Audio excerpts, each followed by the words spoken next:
Seja muito bem-vindo, Cosme. Muito obrigado, Alisson. Muito obrigado a todos vocês que estão organizando esse web congresso aí do Seridó Espírita. É uma alegria estar aqui com vocês. Muito bem. É uma alegria para nós receber você aqui, Cosme, mais uma vez no Seridó Espírita para a gente bater um papo e conversar sobre o tema Jesus e Kardec.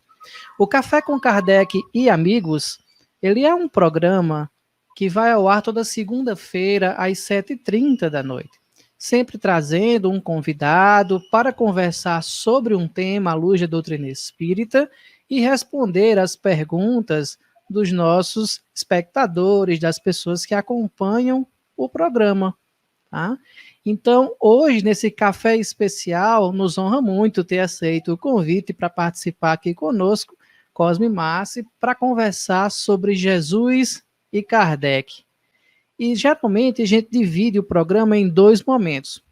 Um momento onde o convidado faz uma abordagem inicial sobre o tema, e em seguida a gente retorna todos aqui para a telinha, nós três, para seguirmos com um debate, com perguntas e respostas vindo do público nosso, também dos grupos de WhatsApp que o pessoal coloca também aqui para a gente, e a gente traz perguntas sobre esse tema que vai ser tratado, que é o tema principal do nosso web congresso, que é Jesus e Kardec. Não é isso, Igor?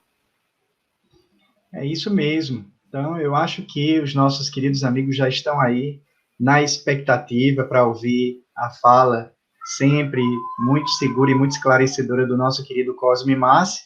Então, Alisson, eu acho que nessa combinação que a gente sempre exalta, né? Café, Kardec e amigos, eu acho que nós podemos, então, já passar a palavra para o nosso querido amigo Cosme Massi. Seja mais uma vez muito bem-vindo, Cosme. Muito obrigado a vocês, obrigado a todos que nos acompanham aqui pela internet, nessa tarde tão agradável, para que a gente possa conversar sobre Jesus e Kardec. Como foi combinado, a gente fala um pouco apenas para fazer as provocações, deixando um tempo maior aí para responder questões. Quando a gente pensa em Jesus e Kardec, vale a pena refletirmos sobre a ligação entre esses dois espíritos. Esse espírito Jesus, que sabemos pela obra de Kardec se trata de um espírito da primeira ordem, na escala espírita, portanto, um espírito puro ou perfeito. Aqueles que quiserem aprofundar, basta entrar em O Livro dos Espíritos, na escala espírita, lá a partir do item 100, para estudar exatamente o que são os espíritos puros ou perfeitos. A ligação entre Jesus e Kardec certamente é uma ligação de muitos séculos. Há uma ligação pessoal entre eles, mas há também, como a gente vai ver, uma ligação doutrinária entre o pensamento de Jesus e aquilo que Kardec, junto com os espíritos, colocaram na construção do espiritismo. Sobre essa ligação pessoal entre Jesus e Kardec, embora a gente não consiga nem situar no tempo, desde quando esses espíritos têm essa ligação, mas nós vamos encontrar já no Novo Testamento, a partir dos evangelistas aí, Mateus, Marcos, Lucas e João, quando Jesus promete o envio do Consolador prometido, do Espírito de verdade, que viria a ensinar aquilo que seria esquecido, que se apresentaria novamente e que estaria conosco. Então, esse Espírito de verdade vai, então, lá no século XIX, ou seja, 1800 anos depois da promessa do Cristo, se manifestar. E ele vai se expressar, Allan Kardec, no começo já do movimento da construção do Espiritismo, em que Kardec, naquele trabalho de elaboração de O Livro dos Espíritos, como está lá relatado em obras póstumas, Allan Kardec vai, então, ter contato com esse espírito que inicialmente se intitula Verdade e vai conversar com ele, e mais tarde, ao longo do tempo, ele vai se colocar como guia espiritual de Allan Kardec. Nós vamos encontrar em obras póstumas o relato em que o Espírito de Verdade se coloca como guia espiritual de Kardec, como espírito protetor, e, ao mesmo tempo, na Revista Espírita, quando Allan Kardec, num discurso notável, que ele vai fazer em uma de suas viagens, ele coloca o Espírito de Verdade como o seu anjo guardião, como o seu guia espiritual, como o seu espírito protetor. Como a gente sabe, ao longo da doutrina espírita, do vínculo especial entre o protegido e o protetor. Então, nós dá para a gente imaginar este vínculo todo especial entre o Espírito de Verdade e Allan Kardec, que era o seu protegido. Nós vamos encontrar na própria Revista Espírita, em várias mensagens, esse Espírito de Verdade se manifestando, ditando mensagens, onde ele deixa claro que ele foi na Terra, há 18 séculos, o próprio Cristo. Então, é Jesus, como Espírito, que se manifesta utilizando o nome Espírito de Verdade. Então, daí se conclui que Jesus era o guia espiritual, o anjo de guarda, o espírito protetor de Allan Kardec. Então, a gente começa a entender esse vínculo especial entre esse espírito puro e perfeito e o seu discípulo, o seu grande apóstolo, Allan Kardec, como é chamado pelo próprio Espírito de Verdade ao falar do apóstolo que nos instruía, que era Allan Kardec. Então, Allan Kardec se coloca pessoalmente com esse contato todo especial com o próprio Cristo, mostrando esse vínculo entre esses dois espíritos, que é um vínculo que a gente desconhece desde quando esse vínculo começou, mas certamente esse vínculo, com certeza, veio desde os tempos em que Jesus esteve conosco aqui na Terra, ou talvez antes, não sabemos de quanto tempo, durante quanto tempo esses espíritos permaneceram ligados de uma forma especial. Mas essa é uma ligação pessoal entre o protetor e o protegido, entre o anjo guardião e aquele que ele zela, aquele que ele cuida, aquele que ele ajuda no desempenho da missão que lhe compete. Agora, há também um vínculo doutrinário muito especial entre o Espírito de Verdade, Jesus, e o próprio Allan Kardec. Esse vínculo está presente, a gente já vai encontrar em toda a obra de Kardec, ao mostrar a participação permanente desse Espírito de Verdade no comando do surgimento desta nova era de generação que começa com o Espiritismo como doutrina. Então, nesta era de regeneração, o Espiritismo se coloca como uma doutrina que é a expressão do pensamento desse Espírito de Verdade, desse próprio Cristo. Então, quando Allan Kardec vai construindo junto com os espíritos o Espiritismo, por meio do estudo aprofundado dos fenômenos espíritas, das comunicações espíritas, as leis fundamentais do Espiritismo vão sendo construídas e apresentadas nas obras que Allan Kardec nos deixou. E quando a gente estuda, então, essas leis fundamentais propostas pelos espíritos e por Kardec, que soube muito bem selecionar aquilo que era o pensamento mais lúcido e verdadeiro dos espíritos, para que o espiritismo tivesse um corpo doutrinário coerente, consistente, com princípios muito bem elaborados. Mas, ao estudar essas leis, Allan Kardec, junto com os espíritos, apresentam uma das consequências fundamentais dos estudos dessas leis que regulam a interação dos espíritos com os homens, que são as leis morais, a ética espírita, que nasce do estudo dos espíritos e suas relações com os homens. Então, quando esta moral, quando essa ética é formulada, e Allan Kardec apresenta pela primeira vez na obra O Livro dos Espíritos, já em 1857, ao apresentar já na primeira edição as leis morais, ali se percebe que essas leis morais, que eram consequências da ciência espírita bem construída, bem apoiada nos fatos, nos fenômenos espíritas, essas leis morais nada mais eram do que um desenvolvimento daquele pensamento sintético de ética que nós vamos encontrar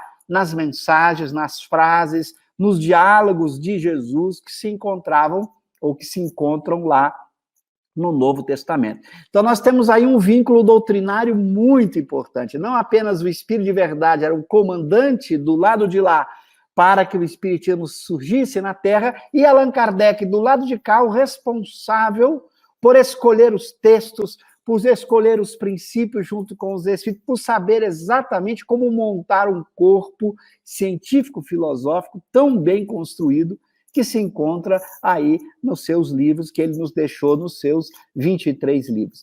Então, esta moral, essa ética que surge é a expressão do pensamento desse Jesus, desse Espírito de verdade. Então, é algo curioso, veja, Allan Kardec não partiu, como muitas doutrinas religiosas ou filosóficas cristãs, partiram do Novo Testamento como fundamento para a sua doutrina, não.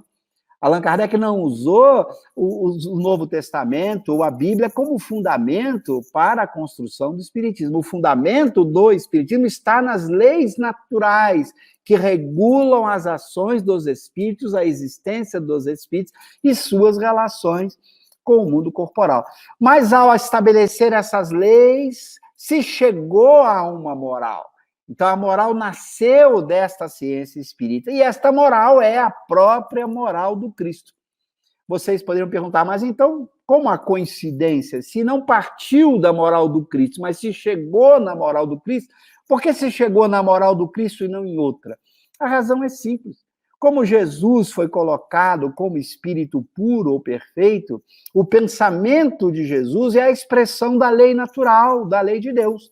Ora, se Kardec usa a lei de Deus para chegar nessa ética, que é uma expressão da moral da lei de Deus, é claro que deveria haver uma coincidência entre uma doutrina que nasce das leis naturais e que vai obter uma moral a partir dessas leis naturais, com o pensamento de um espírito puro ou perfeito que reflete essas leis naturais, que reflete essas leis morais. Então, esta coincidência não é por acaso. Se Jesus não fosse um espírito puro ou perfeito, o seu pensamento não seria a plena expressão da lei natural, então não haveria essa coincidência.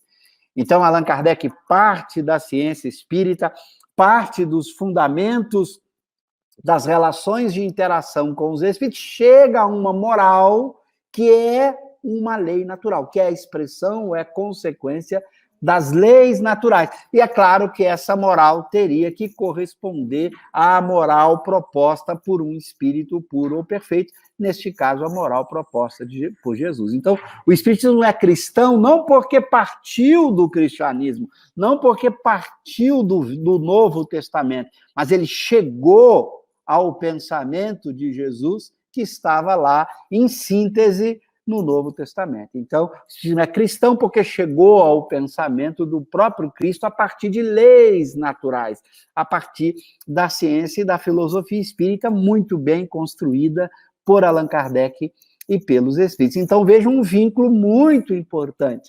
Então, é por isso que Allan Kardec, ao produzir o seu evangelho, escreveu o evangelho segundo o espiritismo, e não o espiritismo segundo o evangelho, que não é a mesma coisa. O evangelho é estudado segundo o espiritismo. É o espiritismo que é a referência, que é a base para se estudar o Novo Testamento, para se estudar o chamado Evangelho de Jesus, e não o contrário. Não se usa o Novo Testamento para estudar o Espiritismo, exatamente o contrário. Se usa o Espiritismo para se estudar o Novo Testamento. Até porque, se você tenta ler o Novo Testamento diretamente, sem a ajuda do Espiritismo, você vai encontrar vários pensamentos divergentes, o que prova a história, dando origem a várias correntes religiosas, que todas elas nasceram ali do Velho ou do Novo Testamento, mostrando que, sem o Espiritismo, a leitura do Novo Testamento não é mais única. Você pode fazer leituras diferentes, o que demonstra os vários teólogos, os vários estudiosos do Novo Testamento, fazendo leituras diferentes, olhando apenas o texto. Enquanto que, se você usa o Espiritismo como referência, a sua forma de estudar o Novo Testamento é diferente. Você passa a estudar o Evangelho segundo o Espiritismo, naquilo que está de acordo com o Espiritismo, deixando de lado aquilo que entra em choque com o Espiritismo. Então, aquelas passagens do Novo Testamento que colocam um Jesus frágil, que coloca um Jesus com dificuldades, um Jesus que não parece ser um espírito puro ou perfeito, tem que ser descartadas ou reinterpretadas, uma vez que, sendo Jesus um espírito perfeito, segundo o Espiritismo, ele não poderia, quando encarnou na Terra, ter fragilidades humanas, como Kardec vai explicar na obra Gênese, ao tratar lá no item Natureza de Jesus, demonstrando que Jesus não tinha as fraquezas humanas. Então, a sua leitura passa a ser baseada no Espiritismo. Então, Allan Kardec escreve o Evangelho segundo o Espiritismo, e não o Espiritismo segundo o Evangelho. Então, essa ordem é muito importante. Por isso, a gente sempre recomenda, vamos estudar primeiro o Espiritismo,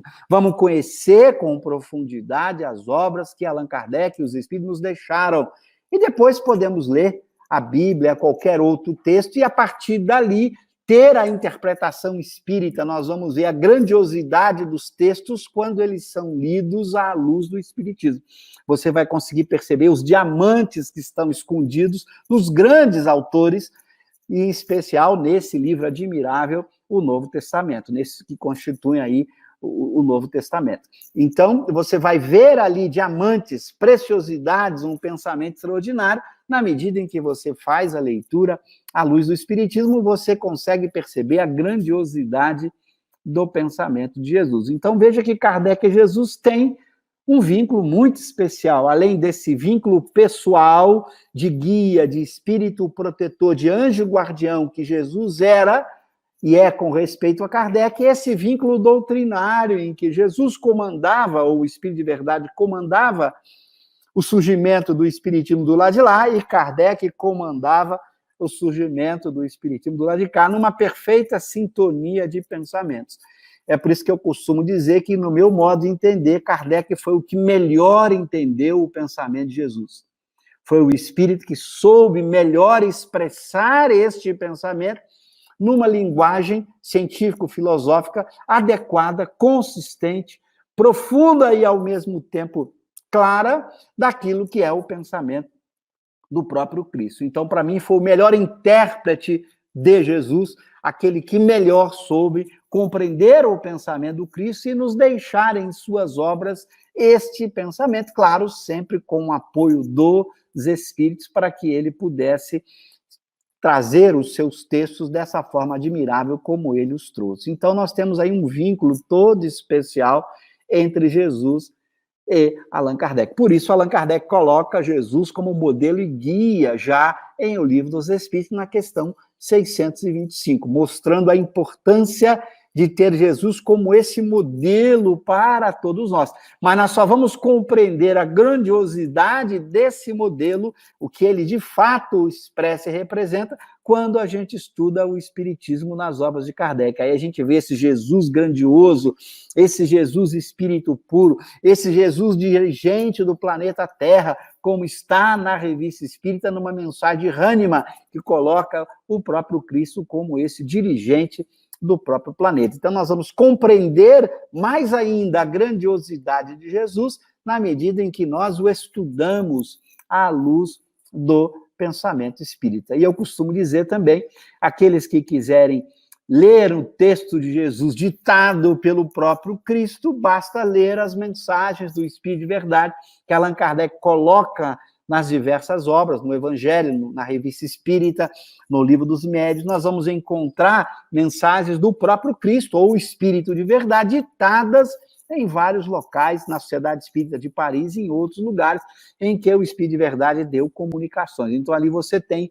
também o próprio Espírito de Verdade se comunicando, dando mensagens extraordinárias que se encontram nas obras fundamentais do Espiritismo deixadas aí por Allan Kardec. Então, com isso, a gente entende a importância desse vínculo e a admiração que o espírita tem por esse espírito puro chamado Jesus.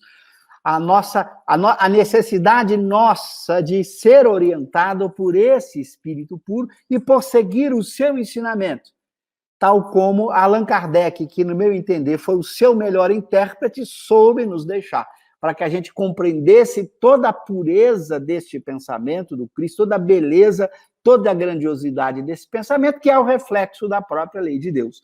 Porque todo espírito puro ou perfeito expressa em seu pensamento aquilo que são as leis naturais, as leis de Deus. Então, esse vínculo é importante para que a gente entenda que o Espiritismo é cristão, não porque partiu do Novo Testamento, mas porque chegou ao pensamento do Cristo, aquele pensamento que os evangelistas expressaram por meio de máximas, por meio de passagens, de parábolas que Jesus nos legou. Então, com isso, nós passamos, então, a bola aí para vocês, para respondermos algumas questões daqueles que desejam conversar conosco ainda por mais um tempo. Obrigado aí já pela atenção. Muito bem, Cosme.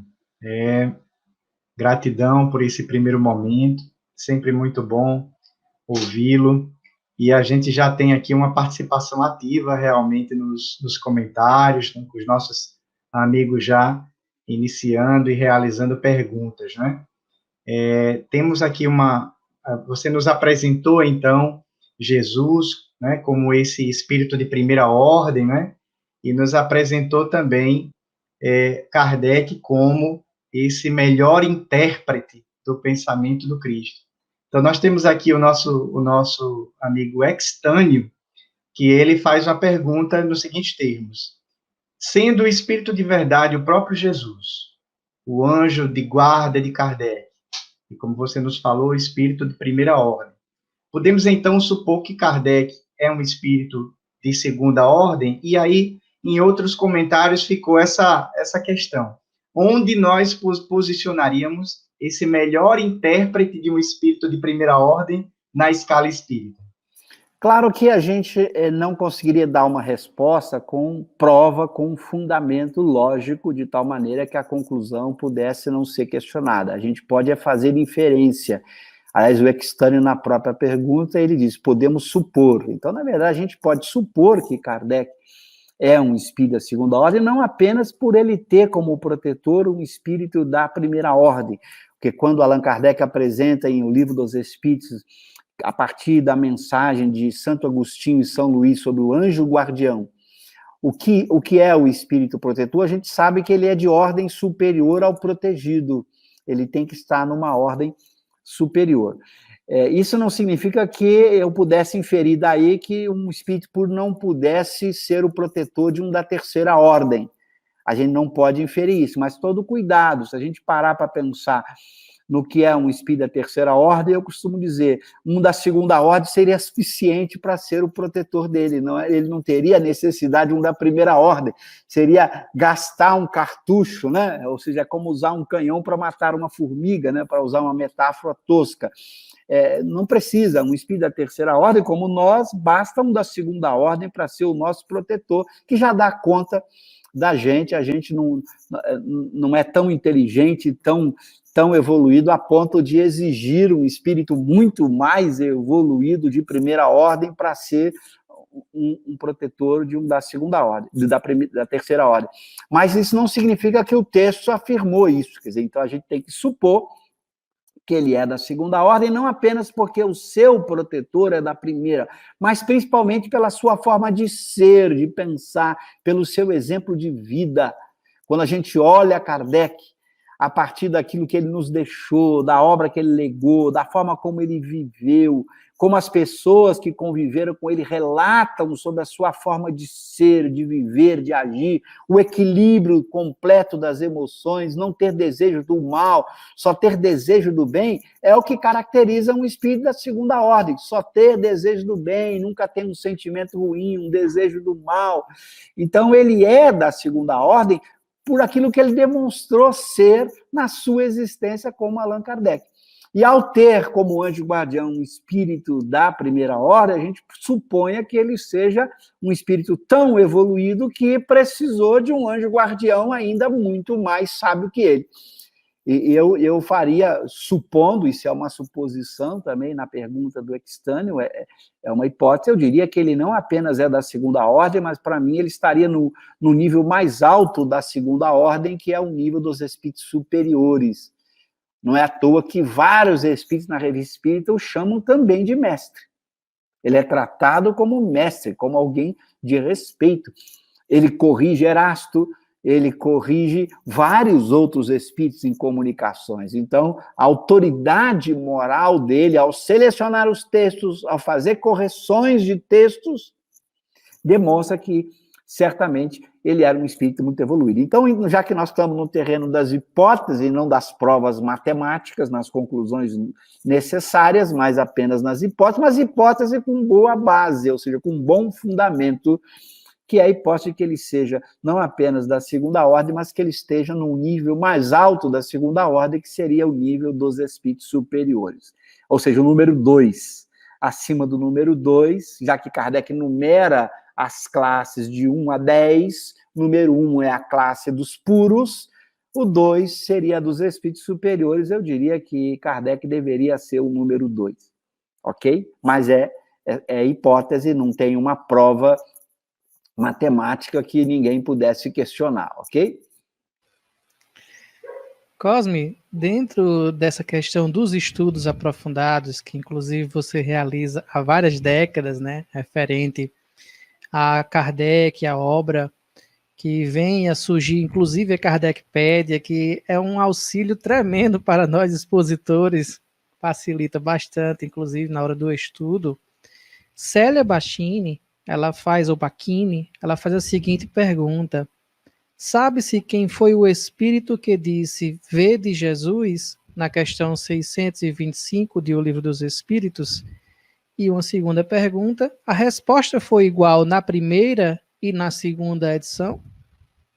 Olha, eu não comparei essa questão específica da primeira para a segunda. Certamente a numeração não é a mesma, não me recordo agora, já que a gente tem mais o hábito de debruçar mais sobre a segunda, porque é a definitiva, mas eu li a primeira, comparei algumas questões, aquelas que eu achava que tinha diferenças relevantes, né?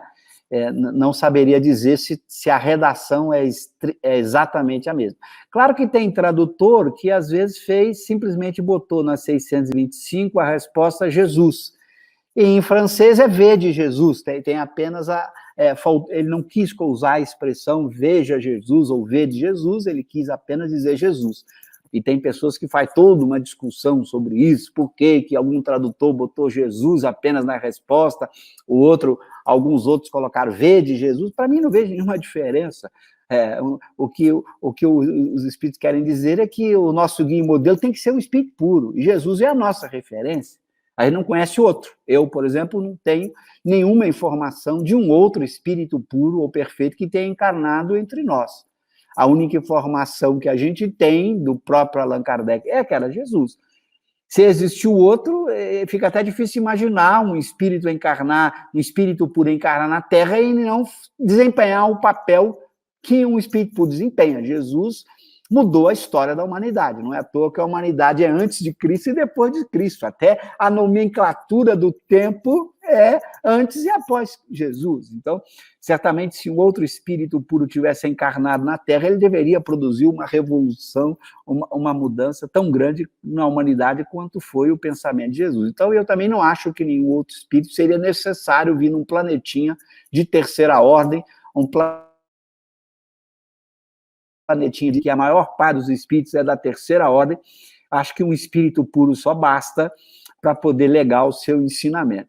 Então, a referência para nós é Jesus. Claro que não vejo muita relevância em ficar discutindo se você deve colocar o V de Jesus ou se deve colocar só Jesus na resposta. Eu acho que a resposta quer dizer é um espírito puro e Jesus é a nossa referência, ok? Qual foi a outra pergunta que ela fez? Ela fez duas dentro de uma, eu acabei ficando só numa. Qual foi a outra? Podia repetir? Não, respondeu as duas, porque a segunda era se era igual na primeira ou na segunda edição okay, entre as duas. Okay.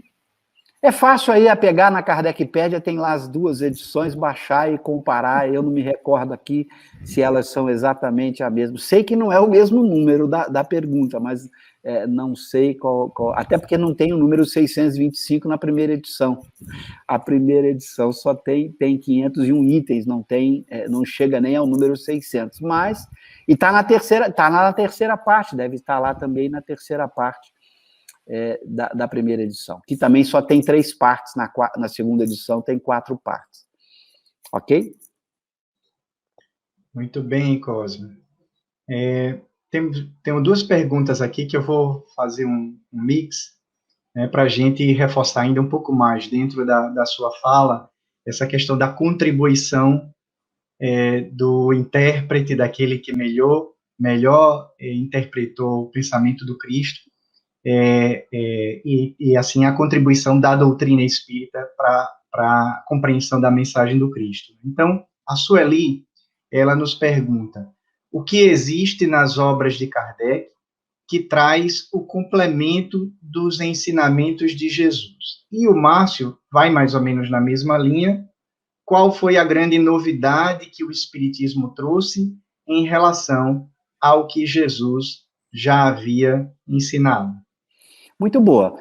Todas as questões sobre as interações dos espíritos com os homens, para citar um exemplo, que está na segunda parte do Livro dos Espíritos, para citar um exemplo já de cara. Toda a segunda parte dos espíritos tratam de temáticas que complementam em muito o pensamento do Cristo, porque Jesus não entrou no detalhe sobre como o espírito interage com os homens, seja por meio da mediunidade ou por outro caminho, não entrou nos detalhes todos do processo de ligação do espírito com o corpo.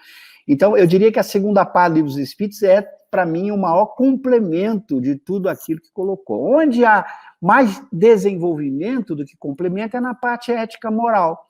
Essa parte ética-moral, houve desenvolvimento, explicações que fizeram com que a ética de Jesus ficasse mais clara, tirando possíveis equívocos de interpretação. Mas na essência do pensamento moral, a coincidência é muito grande, né? O mandamento maior, amai a Deus sobre todas as coisas e ao próximo como a si mesmo, como o próprio Kardec coloca os Espíritos, lá em O Livro dos Espíritos já, é a síntese da moral. Então, em termos de síntese, a moral é a mesma. Claro que Allan Kardec desenvolveu esse pensamento como ninguém o fez antes dele. Uma coisa é uma frase sintética como essa, outra coisa é tirar todas as suas consequências, fazer todos os seus desenvolvimentos. Isso aí, a obra de Kardec foi fundamental para isso. Mas eu acho que a maior contribuição foi sobre a vida futura, porque Jesus fala da vida futura de uma forma folclórica, ou diria metafórica, não deixa muito claro que essa vida, meu reino não é deste mundo, mas não deixa claro, e aí Allan Kardec não, e os espíritos, eu diria que a grande contribuição que de fato vai completar e muito, desenvolver e muito o pensamento de Jesus está exatamente na vida espírita, na vida espiritual, quem são os espíritos, como interage conosco, a mediunidade e todo esse processo de vinculação dos espíritos com os homens e a própria vida dos espíritos no mundo espiritual. Então, o mundo espiritual é colocado de uma forma muito mais clara, muito mais explícita do que está lá no Novo Testamento. Por isso é que o Novo Testamento permitiu a figura, por exemplo, do céu e do inferno, que Kardec já mostra que não faz sentido. Por que vários teólogos construíram a doutrina de céu e inferno em cima do Novo Testamento? Porque não estava claro o que era a vida espiritual no pensamento de Jesus. Estava muito ofuscado em metáforas. Então, com o Espiritismo, não ficou claro o que é essa vida espírita, o que é essa vida no mundo espiritual, de que maneira vivem os espíritos, como interagem com os homens. Então, para si, tem muito mais exemplo, mas eu diria que esse talvez seja o principal exemplo das contribuições que fizeram com que o pensamento de Jesus pudesse ser compreendido e desenvolvido com muito mais propriedade, é o que diz respeito aos espíritos, à vida espiritual e como eles interagem com os homens, ok? É como a gente utiliza a expressão dentro da doutrina, dentro dos estudos, que é levantar o véu, né? Levantou realmente o véu e disse, olha, é isso. Não tem aqui a dupla interpretação. É isso. A realidade do espírito, da vida após a vida, é isso. Eu penso assim, Cosme. Tá perfeito. Também concordo com você. Tirou o véu da vida espiritual. O véu que estava nas metáforas, nas parábolas, mas que não estava claro. Tanto é, como eu disse, permitiu esse véu, antes de ser tirado pelo Espiritismo, o surgimento de muitas correntes de pensamento, todas elas dando o seu ponto de vista sobre o que era esse reino do lado de lá, ok? Ok. E tem uma pergunta aqui de Solange, que ela é bem interessante, porque há muito esse debate dentro, principalmente para quem está chegando no Espiritismo, né? que vê essas questões que fogem às vezes da experiência, né, da experiência que eu digo, da necessidade de experiência do espírito, e fica em discussões algumas vezes. Quem é, para o espiritismo, veio para que tipo de espírito?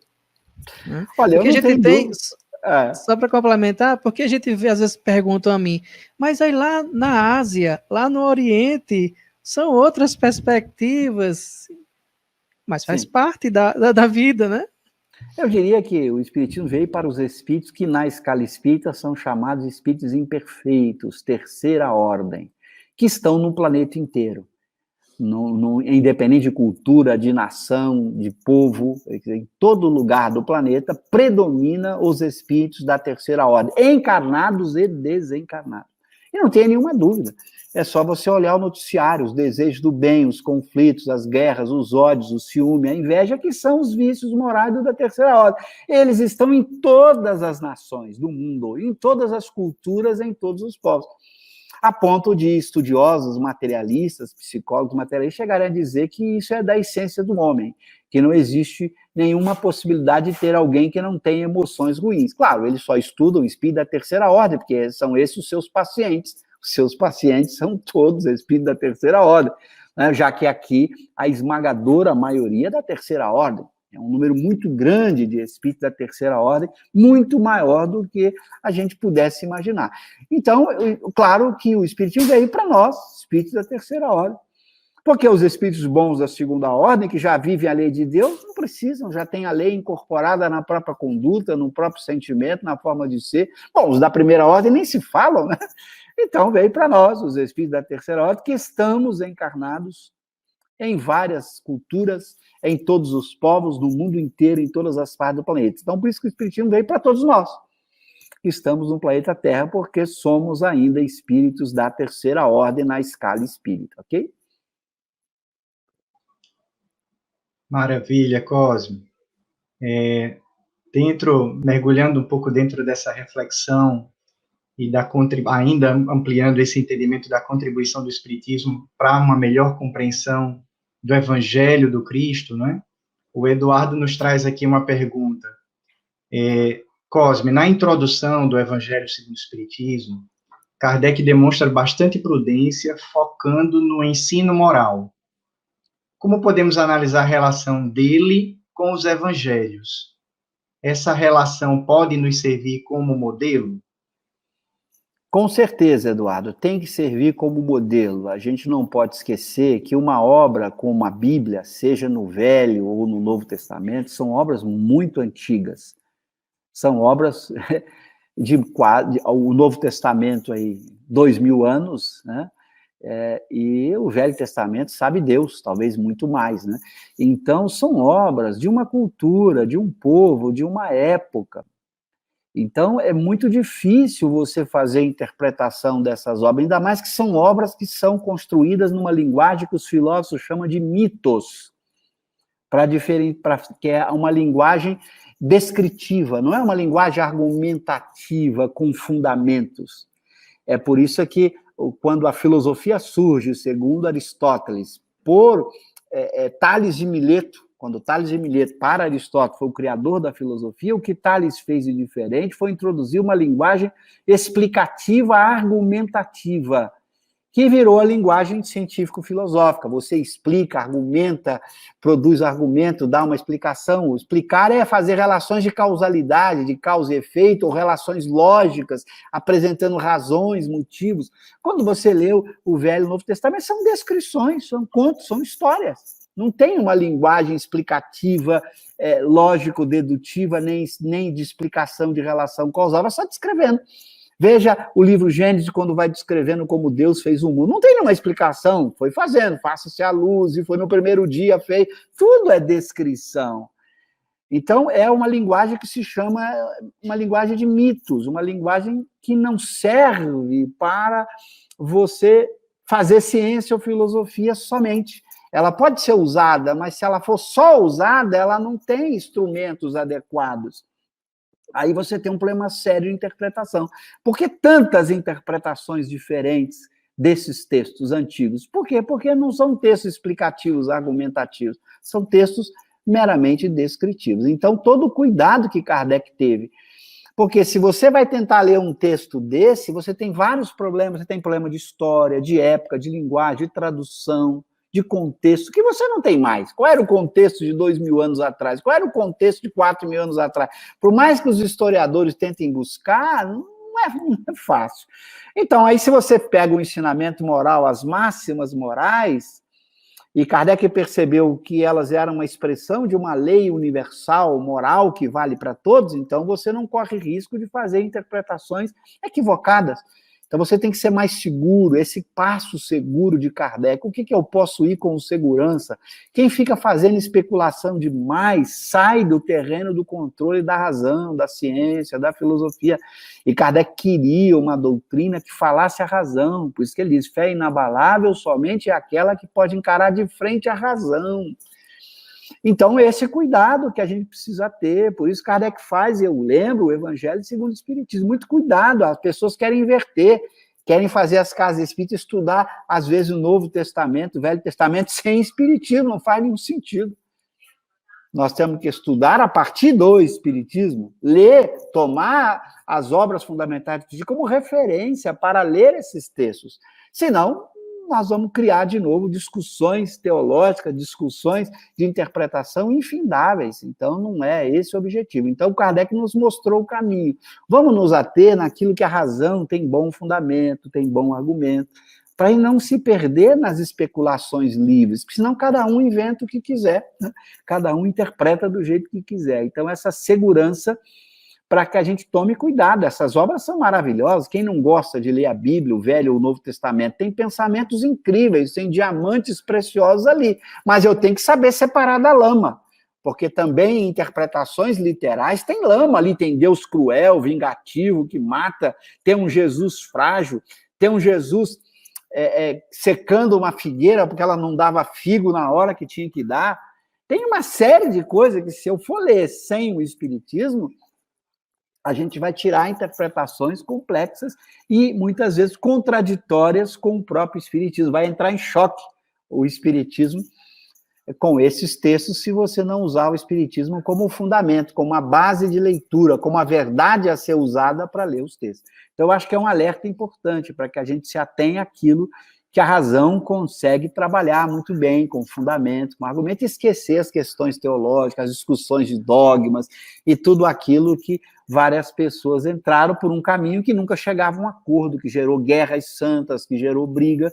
A questão moral, não. Todo mundo vai concordar com amar uns aos outros, com respeitar o outro, com amar a Deus e ao próximo. Quem não concorda com esse ensinamento extraordinário que cria uma humanidade de paz, em que as pessoas consigam conviver em paz, em clima de harmonia, de amor, que é o que nós estamos precisando hoje, vendo aí as pessoas brigando, brigas na política, brigas em todos os lugares. Por quê? Porque as pessoas não amam umas às outras, então estamos esquecendo do ensinamento moral, ok?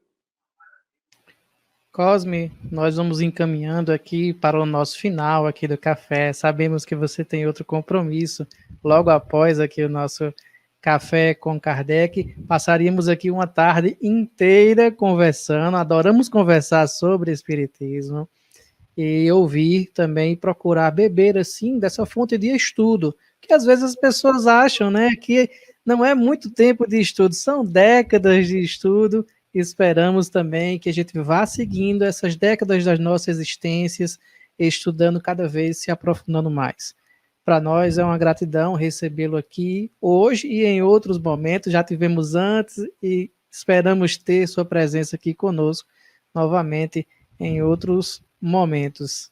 Muito obrigado por estar aqui conosco nesse primeiro ano do canal Seridó Espírita. Olha, eu que agradeço, é um carinho, um prazer muito grande estar com vocês nesse evento virtual. Eu acho que a pandemia tem os lados bons, né? Esse é um lado bom, que é o lado em que a gente pode se reunir mesmo virtualmente, as pessoas usarem melhor o seu tempo para estudar, para aprender, e principalmente para todos aqueles que estão interessados em espiritismo. Eu costumo dizer, olha, o espiritismo em Kardec, a gente encontra o que a gente precisa. Eu costumo dizer que Kardec não precisa de defesa, ele precisa de divulgação. Quem lê Kardec não resiste. porque Kardec foi, no meu entender, o melhor escritor espírita que nós conhecemos. Não apenas o primeiro grande escritor espírita, porque ele deu origem ao espiritismo, é com suas obras que o espiritismo surgiu. Inclusive, ele criou em francês a palavra espiritismo para designar aquilo que ele estava propondo em O Livro dos Espíritos. Claro que ele deixa claro que a doutrina era dos espíritos, mas que sempre ele trabalhava apoiado no pensamento dos espíritos, mas a maior parte do texto era dele, né? Quem escreveu a maior parte dos textos era ele, que eram textos que expressavam, obviamente, o pensamento dos espíritos. Ele deixou isso claro, ele não estava trazendo nenhum pensamento exclusivamente dele, mas o jeito de escrever, a didática, a beleza, a clareza, a lógica. Então, eu costumo dizer, Kardec é irresistível. Quem quiser conhecer o espiritismo, vamos estudar Kardec. E temos aí de graça. Quer dizer, claro, você tem que ter uma conexão na internet para poder estudar a Kardecpédia, mas está aí de graça, todas as obras de Kardec à disposição, em vários idiomas, tá? Não tem só em português, tem em francês, tem em inglês, tem em espanhol, botamos também agora em italiano, algumas delas em alemão, em chinês tradicional, chinês simplificado, a Kardecpédia. Então, vamos estudar Kardec, gente. Não precisamos ter outro mestre, não. Em Espiritismo, estudou Kardec, a gente vai aprender e não vai resistir à beleza, à clareza do seu pensamento. Nós somos apenas divulgadores. Eu falo, nosso papel é de papagaio, de repetir aquilo que está lá em Allan Kardec, e a gente procura repetir, porque a gente sabe que o seu pensamento é de uma clareza, de uma beleza, de uma profundidade, que quem estuda Kardec não resiste a Kardec. Muito obrigado a vocês pelo carinho, que Deus continue apoiando vocês nesse evento maravilhoso, que vocês continuem realizando esses eventos, levando o Espiritismo por mundo, graças à internet, mesmo um evento que às vezes pensa que é só para o Brasil, mas ele atinge o mundo inteiro. Então, parabéns a vocês, que Deus os abençoe, e que vocês continuem firmes nesse propósito de levarmos o Espiritismo, segundo Allan Kardec, para o mundo todo. Nós estamos aí, quando precisar, nós voltaremos a conversar novamente. Um grande abraço, fiquem com Deus. Um abraço também, Cosme, e leve de nós para Lilian também, que já colocaram aqui nos comentários, e sempre uma pessoa que nos atende muito bem. Nosso carinhoso abraço para ela também. Sim, bom, eu falo com ela, ela está aqui próximo também, está ouvindo, acompanhando. Um grande abraço ela manda também para todos vocês e a todos os amigos aí, conhecidos aí que mandaram perguntas. Um carinho todo especial, muito obrigado aí. E vamos juntos continuar estudando e principalmente vivendo o ensinamento espírita. Eu costumo dizer, estudar Kardec para compreender o espiritismo, mas para viver Kardec. Porque viver Kardec, viver o Espiritismo, é viver Jesus na sua mais completa pureza. Muito obrigado, um grande abraço a todos. Abraço.